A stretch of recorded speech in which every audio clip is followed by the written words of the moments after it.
E o Galípolo tá por aí soltando verbos, se protegendo, falando um monte de bobagem por aí, entendeu? Então o Galípolo é outro traidor do Lula. É sim, não adianta vir falar que não é, porque é também. Que foi lá com toda a pompa e circunstância e tá fazendo tudo que tá fazendo. Realmente. O Galípolo pegou mal demais pro Lula. Mas, gente, eu tenho um vídeo do Eduardo Moreira que saiu esses dias, que não é que ele defenda o Galípolo, né? Ele até diz que ele é amigo do Galípolo e tudo mais. Deixa eu só falar uma coisa aqui. Eu tenho uma informação aqui de bastidores. Eu falei que ela não ia resistir. Mesmo, eu não vou resistir porque essa fofoca é muito boa. Eles são amigos de infância. Eles são melhores amigos. Quem? O Galípolo e o Moreira. Moreira é tipo você e o Luiz. Porque ela tem o... Mas explique como é que você tem essa informação. Não, cita por cima. Comum, que é amigo dos dois. Fala tem um amigo que em comum, é importante. É Senão vou falar que é fake news. Vamos falar que é fake news. São 3 amigos, esse meu amigo, que eu não vou falar quem é, e esses dois. Ele são 3 melhores amigos eu só posso dar spoiler, ele é músico. Não dá spoiler, assim, meu amigo. Mas, enfim, são... ele querendo revelar a fonte. Não, mas ninguém pediu segredo para mim. Porra. Então é óbvio que o Eduardo Moreira vai proteger ele, é óbvio. Então, mas aí que tá, eu não acho que ele protegeu. Ele só traz o que ele fala, basicamente independente de quem fosse, o resultado ia ser o mesmo. O problema não está na presidência do Banco Central, está em toda a dinâmica do Banco Central ter sido privatizado e pelo modelo de metas que foi adotado pelo Fernando Henrique, que está aí até hoje. É basicamente isso, né? Ele falou, cara, se fosse outra pessoa no lugar do Galípolo, ele está sendo o mesmo resultado. Deixa eu só falar, Cláudio, eu vou até usar uma fala sua aqui. Tirar, não, só vou abrir a porta para o Paulo Nogueira Batista, no Opera Mundi, esse dia eu estava ouvindo. Deixa eu tirar a linha aqui. E foi uma coisa que você citou, que, essa meta de 3% de inflação. Aí vem uma outra coisa. Não é que falaram, assim, também falaram, né? O dito pelo não dito. Obrigaram o PT a cumprir. Mas os caras assim, não, a gente também é brother, a gente vai fazer inflação de 3%. Não dá. Inflação de 3% é surreal.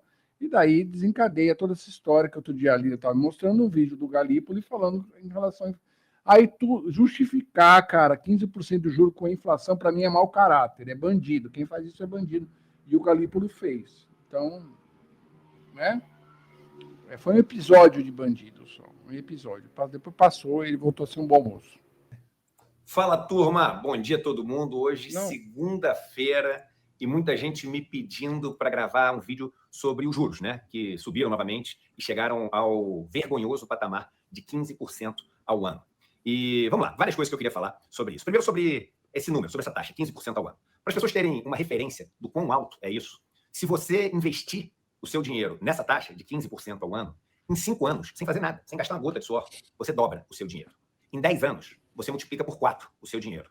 Em 20 anos, você multiplica por 16 o seu dinheiro. Ou seja, sem você ter nenhum tipo de risco, sem você gastar esforço físico ou mental, sem você ter que lidar com nenhuma burocracia, você consegue multiplicar por várias vezes o seu dinheiro. Se você tem um dinheiro guardado, você acha que as pessoas vão escolher investir abrindo um negócio, contratando gente, tentando desenvolver uma nova ideia, ou vão simplesmente botar o dinheiro no banco e esquecer negócio de trabalho e ficar ali, enfim, só vivendo de renda? A resposta é óbvia. Claro que as pessoas vão viver de renda. Isso é uma das coisas que mais atrasa o nosso país. Mas uma coisa que vocês não estão se perguntando é o seguinte: calma aí, Eduardo, se o dinheiro dobra, multiplica por 4, multiplica por 16, de onde está vindo esse dinheiro? Pois é. Isso é a dívida pública, que aumenta como uma bola de neve e acaba sequestrando todo o orçamento brasileiro. Hoje, mais ou menos metade do orçamento brasileiro vai para pagar juros e amortização da nossa dívida. E aí é óbvio, sobra nada para saúde, educação, para investimento em infraestrutura, etc. Sobra, mas sobra muito pouco para um país do tamanho do Brasil. No Brasil é isso aí, a galera naquele sufoco para aprovar 1 bilhão para lá e 1 bilhão para cá, um país que tem um PIB de muitos trilhões, né? Por quê? Porque a maior parte do orçamento brasileiro é sequestrada pelos juros da dívida. Então esse é o primeiro ponto que é importante falar. Segundo ponto que é importante falar. Muita gente fala assim, pô, mas vem cá, agora que é o Galípolo, você não critica, né? Você não fala mal. E vamos já começar tirando aqui o elefante da sala. O Galípolo é meu amigo. É meu amigo e eu gosto pra caramba do Gabriel Galípolo. Tá? Dito isso, eu queria falar uma coisa pra vocês. Eu tenho crítica. A gente já sabia, Edu.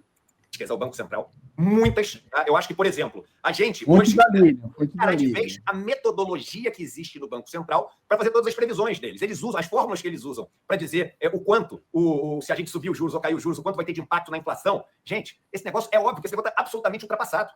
As equações, as correlações, todas essas mudaram absurdamente. Basta dizer que no Roberto Campos Neto, o cara fazia a previsão de que se os juros fossem para tanto, a inflação ia para 30%, para 20%, e obviamente nunca foi para os números onde ele falava, e nos relatórios de inflação ele errava todas, e errava por muito. Então, assim, as equações do Banco Central estão erradas, mas elas são importantes para manter o medo das pessoas. Mudou essa metodologia? Mudaram essas equações? Que eu saiba, nada.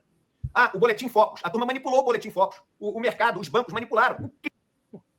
Aí o que pega mal demais é que... Mudou a regra do negócio do Boletim Focus? É que ele falava mal do Campos Neto pra caralho, pra agora chegar e falar que o problema não é o Campos Neto, o problema é a equação. Né? Porra. Foda, cara. Mas no final das contas, o que ele tá falando é o que o Ciro Gomes sempre falou, gente. É o modelo econômico que a gente tá ali. Né? Mas sabe o que eu gosto do que ele tá falando?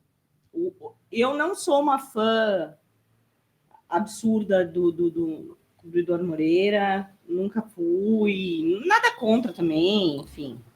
Mas não sou uma grande fã. Não, ele criou o maior canal de esquerda do Brasil. Isso mas, assim, é de centro-esquerda, sei lá, não é web comunista, mas é um canal importante. Eu não paro para escutar o Eduardo Moreira, enfim, mas é uma opinião pessoal minha mesmo, porque ele grita e me irrita, é só por isso.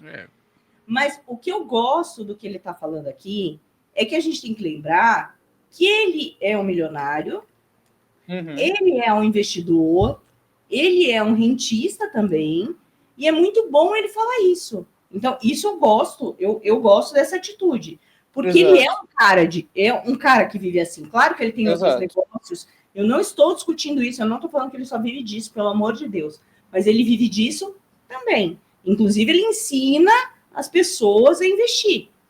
Né? Não tem bolsominion arrependido? Tem milionário arrependido. Que ele é banqueiro arrependido. Banqueiro arrependido. Mas se todos os milionários tivessem essa opinião, todo banqueiro. Não. Daí você está sendo injusta com o Walter Salles, com o João Moreira Salles, que são os caras assim que, tipo, eu não vou fazer isso, eu não vou fazer comunicação, eu não vou fazer... invista de uma forma melhor e vai fazer cinema, vai fazer documentário, e cinema. Não, eu sei, eu também.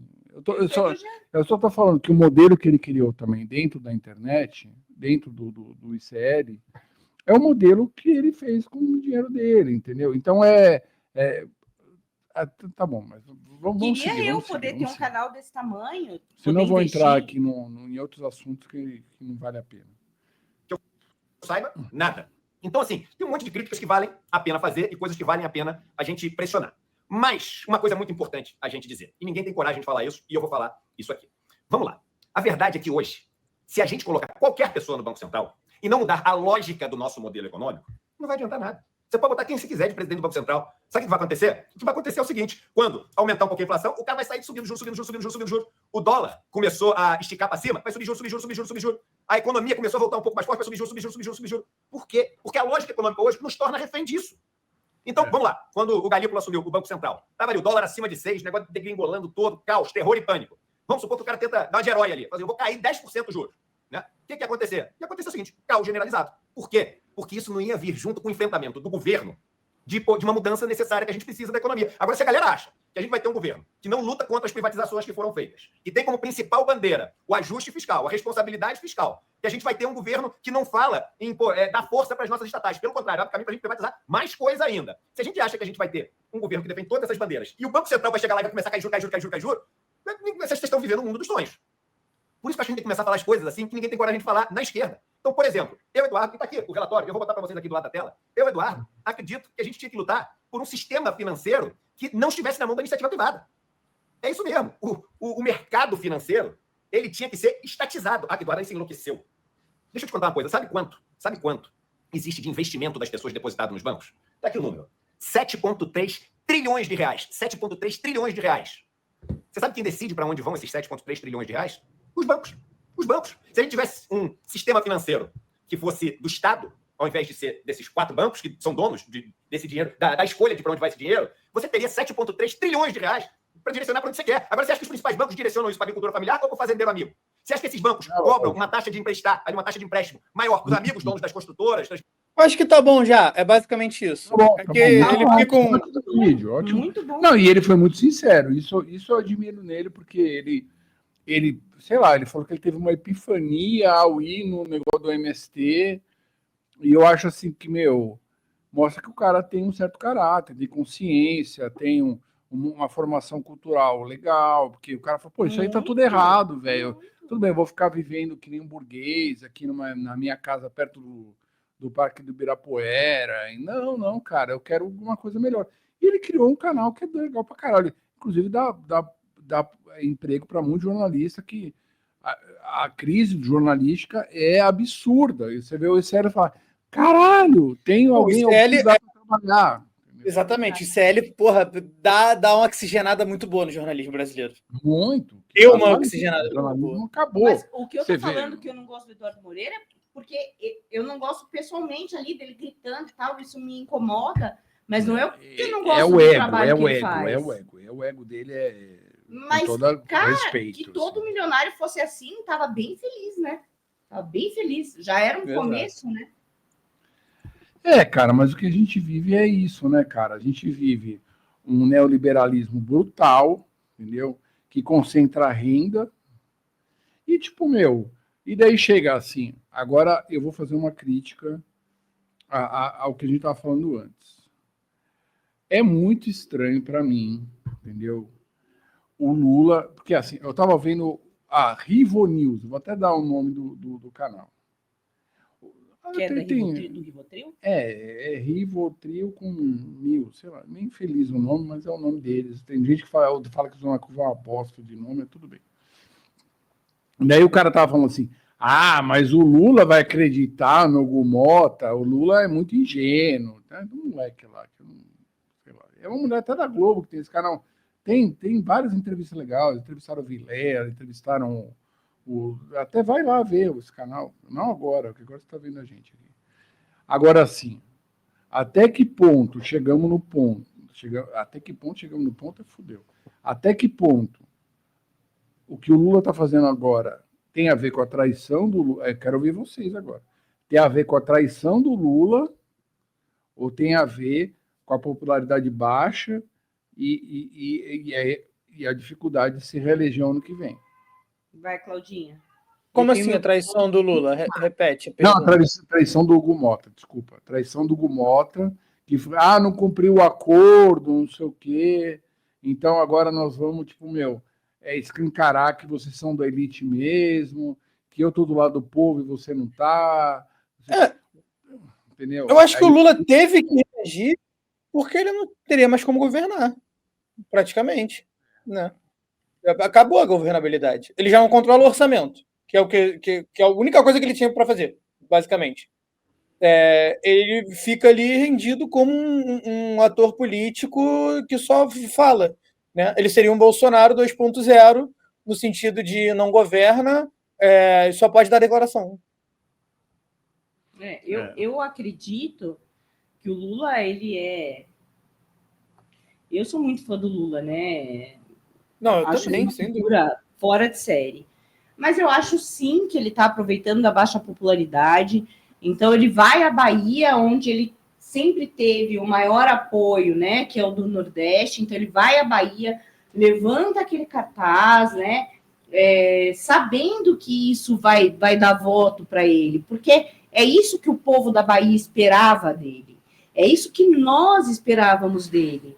Né? Um Lula combativo ao super rico, ao que corre pela igualdade social, né? Isso que a gente votou no Lula. A gente não votou no Lula pela Frente Ampla, pelo Alckmin, pela Tebet. Não foi por isso que nós votamos no Lula. Nós, militantes de esquerda, que o Jornal Nacional fala, nós votamos pelo Lula, pelo que o Lula sempre foi no passado e o que nós esperávamos que ele fosse no futuro. E não foi assim. E quando a popularidade dele cai de uma forma absurda, ele tem que voltar às origens. E é isso que a gente quer, é isso que o povo quer. O povo quer isso. O povo quer um Lula que combata os super ricos, que seja a favor dos pobres e que ajude os pobres a melhorar de vida. Mas eu quero Lula que mude a política econômica. Mas é isso que ele está mostrando que ele Não, quer fazer. ele está fazendo, os caras do... E eu acho que é eleitoreiro, sim. Então, isso que eu quero saber, entendeu? Eu acho que mas, gente, não tem como não ser eleitoreiro, né? Não tem como não ser. O que garante justamente é isso. O Congresso até acabou, né? Com a reeleição. Esse ano ainda pode, ano que vem ainda pode. Para depois de 2030 não vai mais poder ter reeleição. Talvez isso ajude um pouco ou não. Eu acho muito bom. Eu já votaria nele, mas agora eu votaria mais. Mas eu acho, assim, você ficar... Porque o Lula vai... Se ele for reeleito, ele vai para o 4º mandato, né, cara? Entendeu? Eu não acho tão tipo... Já é difícil dele terminar um 4º mandato, porque ele já vai estar muito velho, gente. Vai terminar com o quê? 86 anos? Vamos botar o Boulos? Não, mas eu estava falando eu estava pensando na palavra, e ele está sendo oportunista. E eu acho esse oportunismo muito saudável e muito bom, porque tem que ser oportunista mesmo, porque na merda que tá, ele tem que ser oportunista